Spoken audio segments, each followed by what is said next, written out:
వడిలివీవన నిక్షేపణ పర్వత ప్రాంతం నుండి మైదాన ప్రాంతానికి చేరిన వెంటనే నది యొక్క వేగం కొద్దిగా తగ్గుతుంది. కాబట్టి ప్రవాహాల వెంట తెచ్చిన ఇసుకరాళ్ళు, ఒండ్రు మట్టి మొదలగు పదార్థాలను అనువైన చోట విసనకర్ర ఆకారంలో నిక్షేపిస్తుంది. వీటిని వడిలిన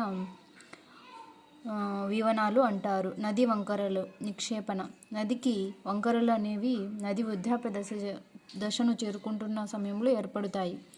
అది వరకు క్రమక్షయం ద్వారా సంపాదించిన భారాన్ని మోయలేక భారంతో వంకరలు తిరిగి ప్రవహిస్తుంది. వాటికి నది వంకరలు అని పేరు. ఇవి వృద్ధ దశలో కూడా కనిపిస్తాయి. ఉదాహరణకు అలహాబాద్ గంగా నది అంతర్వేది సమీపంలో గోదావరి వంకరలు తిరిగి ప్రవహిస్తున్నాయి. సహజ లేవీలు నదులు వరదలతో ఉన్నప్పుడు బురద నీరు పొంగి గట్టుపై పొరలి పరిసర ప్రాంతాల్లో ప్రవహించటం వల్ల జలమయమవుతాయి. ఈ నిక్షేపణ వల్ల నదికి ఇరువైపులా నదీ తీరంలో ఎత్తైన గట్లు ఏర్పడతాయి. వీటిని సహజ లేవీలు అంటారు. ఆక్స్బో సరస్సులు నది వక్రతలు నదులు నుండి వేరు చేయబడి ఎద్దు కాలిగిట్ట ఆకారాన్ని పోలిన సరస్సులుగా ఏర్పడతాయి.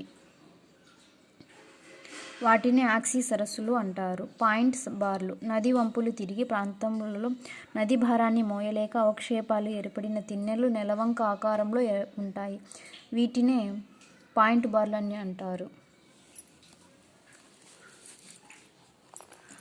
నది వృద్ధ దశ లక్షణాలు యవ్వన దశ దాటిన తర్వాత సముద్రంలో కలిసే ముందు దిగువ భాగం అవుతుంది. ఈ దశలో నది లక్షణాలు ఈ దశలో నదికి వాలు చాలా తక్కువ ఉంటుంది కనుక ప్రవాహ వేగం కూడా తక్కువ. ఇక్కడి నదికి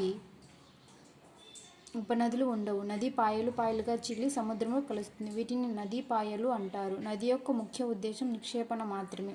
అధోముఖ కోత ఉండదు. ప్రకోకోత చాలా ఎక్కువగా ఉంటుంది. అందువల్ల నది లోయ మిక్కిలి వెడల్పుగా ఉంటుంది. నది ఎక్కువగా వంకరలు తిరిగి ప్రవహిస్తుంది.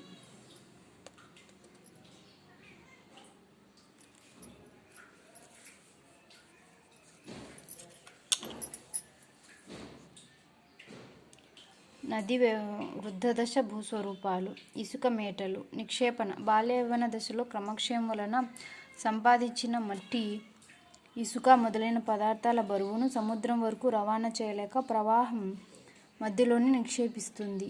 వీటిని ఇసుక మేటలు అని అంటారు. ఇవి చాలా సారవంతమైనవి. కృష్ణా, గోదావరి నదుల ఇసుక మేటలలో పుచ్చకాయలు పండిస్తారు.